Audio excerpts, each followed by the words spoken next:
इस वीडियो में हम बच्चों पढ़ने वाले हैं कूलाम का नियम। कूलाम का नियम मैं आपको पढ़ाऊंगा। देखिए कूलाम का नियम क्या है।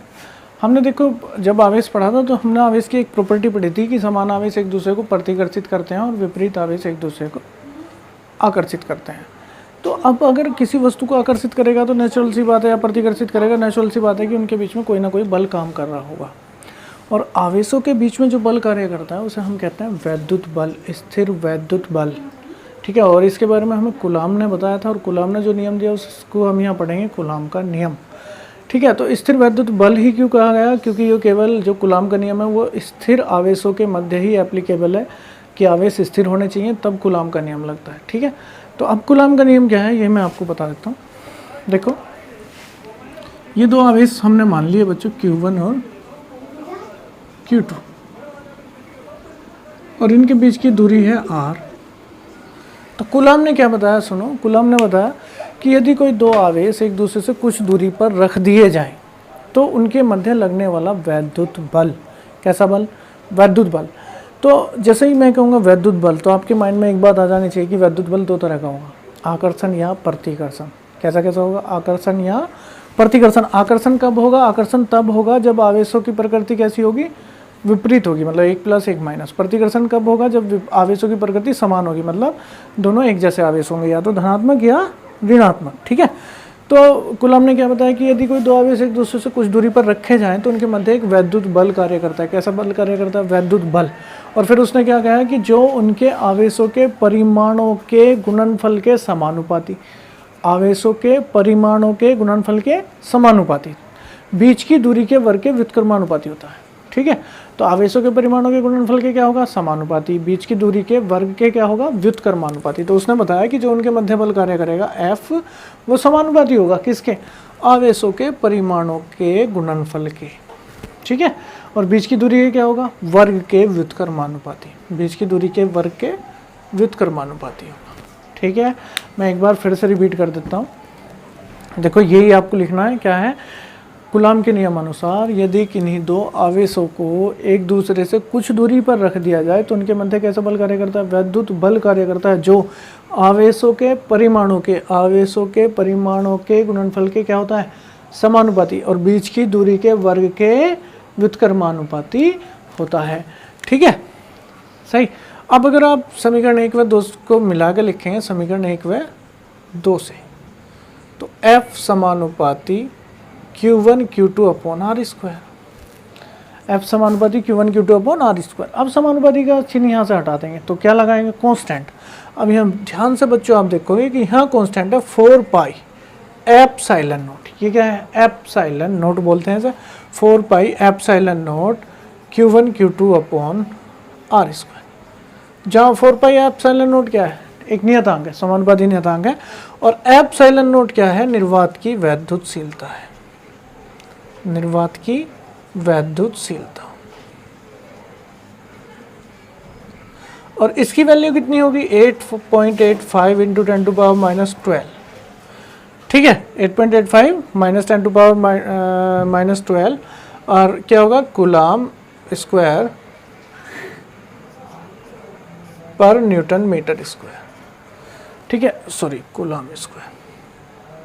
कूलाम स्क्वायर पर न्यूटन मीटर स्क्वायर, ये इसकी मात्रक है। मैं अभी ये बताऊंगा आपको मात्रक कैसे निकालेंगे। तो अभी हमें इतना याद करना है कूलाम का नियम क्या है। अभी मैं फिर से एक बार बता देता हूँ कूलाम का नियम क्या है, कि कूलाम के नियम के अनुसार यदि कोई दो आवेश एक दूसरे से कुछ दूरी पर रखे जाएं तो उनके मध्य एक वैद्युत बल कार्य करता है। कैसा बल कार्य करता है, वैद्युत बल कार्य करता है, जो आवेशों के परिमाणों के गुणनफल के समानुपाती और उनके बीच की दूरी के वर्ग के व्युत्क्रमानुपाती होता है। आवेशों के परिमाणों के गुणनफल के समानुपाती, बीच की दूरी के वर्ग के व्युत्क्रमानुपाती होता है। दोनों को मिलाकर लिख दिया, Q1 Q2 upon r square. समानुपाती का निशान हटाओगे, क्या लगाओगे, 1/4 पाई एप्सिलॉन नोट। भाई पाई तो आपको पता है ना, 3.14। एप्सिलॉन नोट क्या, निर्वात की वैद्युतशीलता। अब बात यह है भाई, वैद्युतशीलता क्या है, निर्वात की वैद्युतशीलता से मतलब क्या है। भाई देखो, वैद्युतशीलता का मतलब है कि कोई भी मीडियम, कोई भी माध्यम कितना, किसी भी आवेश का कितना वैद्युत प्रभाव को कम कर देगा, या कितना वैद्युत प्रभाव उसका एब्जॉर्व कर लेगा, उसे हम उसकी वैद्युतशीलता बोल लेंगे। ठीक है, तो ये निर्वात के लिए कितनी हुआ 8.85 इंटू 10⁻⁻12। ठीक। अब बात आई कि अगर हम इन्हें निर्वात में ना रख के आवेशों को किसी माध्यम में रख दें, यदि आवेश, अच्छा इससे पहले मैं एक बात आपको बता देता हूँ कि 1/4πε0 की अगर आप कैलकुलेशन करोगे ε0 की वैल्यू यहाँ पे रख के 8.85 इंटू 10⁻⁻12 और पाई की वैल्यू 3.14, तो ये आ गई हमारी 9 इंटू 10⁻9। ठीक है। अब नेक्स्ट आप बात समझो कि यदि आवेश किसी माध्यम में रखे हो, यदि आवेश किसी माध्यम में रखे हो,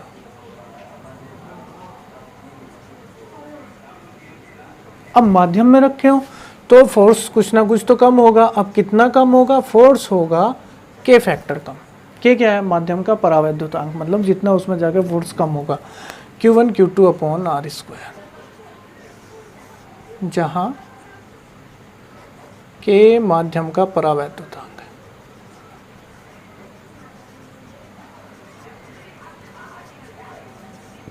ठीक है। के क्या है? माध्यम का परावैद्युतांक, और निर्वात के लिए के की वैल्यू होगा 1। तो मैं यहाँ लिख देता हूँ नोट, निर्वात के लिए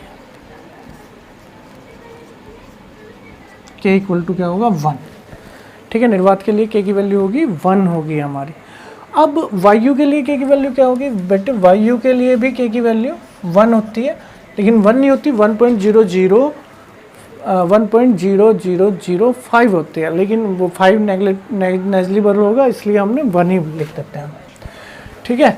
जल के लिए जो के की वैल्यू होगी वो होगी हमारी 81। ठीक है। चालक के लिए जो के की वैल्यू होगी वो होगी अनंत। चालक के लिए के की वैल्यू कितनी होगी? अनंत होगी। ठीक है। तो ये वैल्यू हमें याद रखनी है, और के क्या है? माध्यम का परावैद्युतांक है। ठीक है। अब आप इसमें एक बात मैं नोट और कराऊंगा कि यहाँ पे देखो एप्सिलॉन नोट क्या है? वैद्युशीलता। तो अगर आप इसे भी वैद्युशीलता कहो एप्सिलॉन नोट को, तो इसे हम बोलेंगे माध्यम की वैद्युशीलता। भाई ये वैद्युशीलता निर्वात की थी, ये के और लग के माध्यम की वैद्युशीलता होगी। तो नोट करके मैं लिखूंगा एप्सिलॉन नोट के एप्सिलॉन, माध्यम की वैद्युशीलता, माध्यम की वैद्युशीलता। ठीक है। तो ये हमारा कूलाम का नियम था। कूलाम का नियम हमें यहीं तक लिखना है, ये बस ये सारी बात हमें याद रखनी है। तो मैं एक बार फिर से रिपीट कर देता हूँ कूलाम का नियम। देखो कूलाम का नियम क्या है? कूलाम के नियम के अनुसार यदि कोई दो आवेश एक दूसरे से कुछ दूरी पर रख दिए जाएं तो उनके मध्य एक वैद्युत बल कार्य करता है। कैसा बल कार्य करता है? वैद्युत बल, जो आवेशों के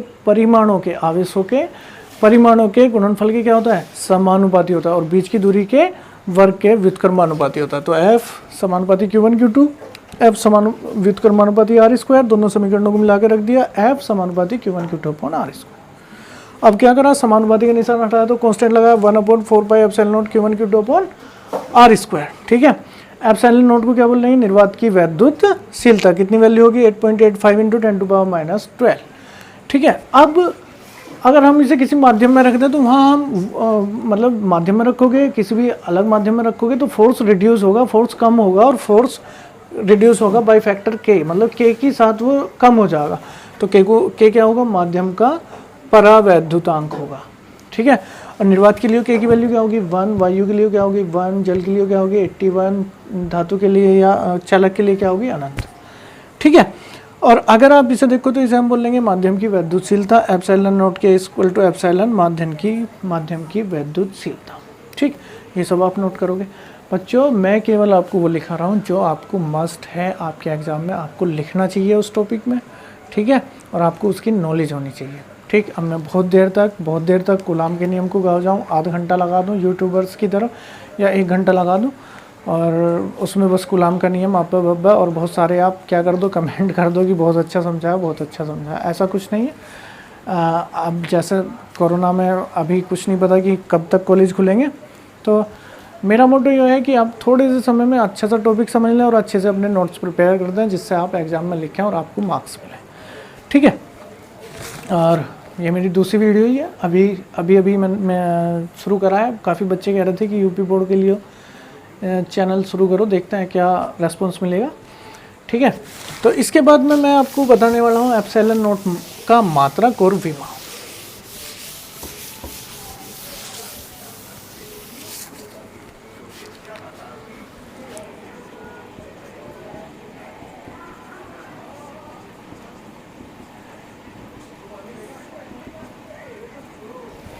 ठीक है, देखो मात्रक और विमा से डरने की कोई बात नहीं है। फिजिक्स वैसे भी मैं आपको बता रहा हूँ, आप क्लास देखिए कंटिन्यूस, जिसको भी मेरी वीडियो पे आ जाए, अगर उसे अच्छा लगे तो वो मुझे कमेंट करके बताए, जिससे मैं नेक्स्ट वीडियो बना सकूँ आपके लिए। ठीक है, विश्वास करो मुझ पर, मेरे वर्चुअल क्लास नहीं है, जैसे भी है आपके सामने, जैसे भी मैं बना पा रहा हूँ, मोबाइल में लगा के माइक और एक बांस खड़ा करके उसमें लगा के फ़ोन को आपके लिए वीडियो बना रहा हूँ। तो अगर आपको अच्छी लगेगी तो मैं और वीडियो बनाऊँगा, और मेरी गारंटी है कि अगर आप मेरे साथ साथ थोड़ा सा मुझे कोऑपरेट करोगे, बोलोगे मेरे साथ और मेरे नोट्स याद करोगे, कभी भूलने वाले नहीं हो आप। मैं बता रहा हूँ कि आपको मेरे साथ ही याद होंगे। और फिजिक्स ऐसा सब्जेक्ट है जो बिल्कुल भी आप टिपिकल नहीं कह सकते, बस आपको आपके माइंड में एक बार मैसेज पहुँचना चाहिए, शब्द पहुँचने चाहिए, और आपको वो शब्द याद होने चाहिए। भारी भरकम शब्द मैं यूज़ नहीं करता बच्चों। तो एप्सिलॉन नॉट का मात्रक मैं आपको बता रहा हूँ, देखो कुछ नहीं करना, हमें केवल फॉर्मूला याद होना चाहिए, मात्रक कभी याद नहीं करना, डायमेंशन कभी याद नहीं करनी, विमा याद नहीं करनी होती हमें, केवल फॉर्मूला याद करना है। तो F = 1/4 pi epsilon not Q1 Q2 upon R square. अब ये देखिए कि आपको किसका मात्रक चाहिए। एप्सिलॉन नॉट का इसे सेपरेट कर लेते हैं, 1/4 पाई F Q1 Q2 upon R square. F को अपॉन में ले आए बच्चों, एप्सिलॉन नॉट को इधर लिया। अब मैं मात्रक लिखता हूँ, तो 1 का कोई मात्रक नहीं है, 4 पाई का कोई मात्रक नहीं है। आवेश का मात्रक क्या है? कूलाम। आवेश का मात्रक क्या है? कूलाम। कूलाम क्या होगा बच्चों? Coulomb square. बल का मात्रक क्या है? न्यूटन। और दूरी का मात्रक क्या है? मीटर स्क्वायर हो रहा, तो मीटर स्क्वायर। कितना आसान है, रटने की ज़रूरत नहीं है। अगर न्यूमेरिकल एग्जाम में आ रहा है तो आप फॉर्मूला यूज करोगे, उसी फॉर्मूले से बना दो, उसी फॉर्मूले से यूनिट बनाओ। कभी भी ये माइंड में ना रखो यार मैंने तो यूनिट नहीं लिखी, कहाँ से लिखूँ, मुझे तो याद नहीं है। अरे भैया, जो फॉर्मूला आपने उसमें यूज़ करा है उसी से यूनिट निकाल के लिख दो, वही यूनिट सही है। ठीक है, देखो कूलाम गुना कूलाम क्या होगा? Coulomb square. बल का मात्रक क्या है? न्यूटन। दूरी का मात्रक क्या है? Metre square. कूलाम स्क्वायर पर न्यूटन मीटर स्क्वायर। विमा देखो, विमा कैसे लिखें? विमा में हम कूलाम, सबसे पहले आवेश की विमा हुए AT बच्चों, I = Q/T। तो Q = होगा हमारा IT। I की डायमेंशन धारा की A होवे, समय की T होवे AT। तो यहाँ AT और यहाँ पे AT लिखूंगा मैं, AT स्क्वायर कर दिया मैंने, A स्क्वायर T स्क्वायर। भाई इसकी AT और इसकी AT, A square T square. Force बल की विमा क्या है? mL/T-2। और दूरी की विमा क्या है? L स्क्वायर हो रहा, तो L स्क्वायर। अब देखो M को ऊपर लेके जाओगे M-1, L और L स्क्वायर, L की पावर 3 ऊपर लेके जाओगे -3, T की -2 ऊपर लेके जाओगे T की पावर 4 और A की पावर 2। बहुत आसान है बच्चों, ऐसे याद करोगे M-1 L3, कन्फ्यूज़न हो जाएगा, भूल जाओगे। बस कैसे? फॉर्मूले को देखेंगे और फॉर्मूले से लिखेंगे। ठीक है, ये क्या आ गई? इसकी विमा आ गई। अब इसके बाद हम क्या पढ़ने वाले हैं? हम पढ़ने वाले हैं परावैद्युतांक की डेफिनेशन। ठीक है, नोट कर लेंगे, नोट करके अपने नोट्स में लिखो। फिर हम पढ़ने वाले हैं परावैद्युतांक की परिभाषा।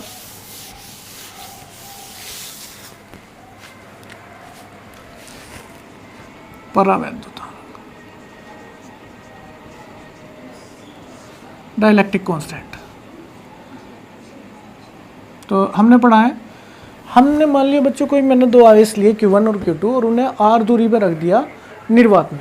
तो निर्वात में Q1 में Q2 के मध्य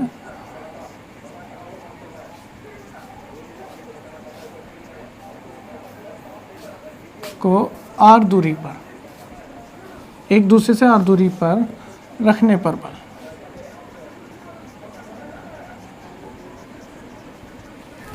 F0 = 1/4 pi epsilon not Q1 Q2 upon R square. और इन्हीं आवेशों को के परावैद्युतांक के माध्यम में रख दें, इन्हीं आवेशों को के परावैद्युतांक के माध्यम में रखने पर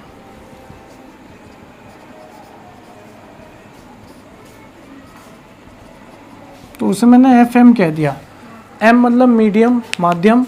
ठीक है, तो कितना होगा भैया? बल होगा 1/4 pi epsilon naught K। Q1 Q2 upon r square. ठीक है, समीकरण 1 समीकरण 2 दोनों को भाग देता हूँ समीकरण 1/2 से, समीकरण 1/2 से। तो समीकरण 1 में देखो F नोट है बटे एफ है। ध्यान से, जब इसे अपॉन में रखोगे तो Q1 Q2 upon r square cancel, 1/4 pi epsilon naught cancel, के को ऊपर लेके जाऊंगा तो इक्वल टू के।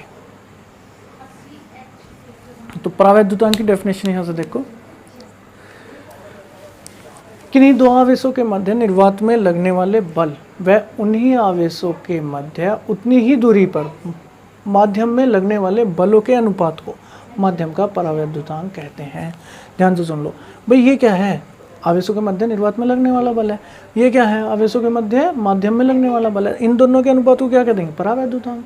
तो किन्हीं दो आवेशों के मध्य निर्वात में लगने वाले बल व उन्हीं आवेशों के मध्य माध्यम में लगने वाले बलों के अनुपात को माध्यम का परावैद्युतांक कहते हैं। ठीक है, एक बार फिर से रिपीट कर रहा हूँ, ध्यान से सुनो और लिख लेना। ठीक है, तो परावैद्युतांक की डेफिनेशन क्या है? किन्हीं दो आवेशों के मध्य निर्वात में लगने वाले बल व उन्हीं आवेशों के मध्य माध्यम में लगने वाले बलों के अनुपात को माध्यम का परावैद्युतांक कहते हैं। ठीक है बच्चों, बल अगर मात्रक लिखोगे तो बल का मात्रक न्यूटन अपॉन न्यूटन, न्यूटन से न्यूटन कैंसिल, मतलब परावैद्युतांक का कोई मात्रक नहीं होता है। ठीक है, इतना आप लिखोगे। इसके बाद में मैं आपको पढ़ाने वाला हूँ नेक्स्ट वीडियो में कूलाम के नियम का सदिश रूप। बहुत ही इंपॉर्टेंट है बच्चों। आपको ये वीडियो जब भी मिलेंगी, जब भी आप इनसे पढ़ोगे, तब मुझे रेस्पॉन्स ज़रूर करना कमेंट देके। ठीक है, आज मैं इन्हें अपलोड करने वाला हूँ। अभी मेरा नया चैनल है, उसमें कोई भी सब्सक्राइबर नहीं है, और अगर रेस्पॉन्स मिलेगा तो मैं आगे आपके लिए वीडियो बनाऊँगा।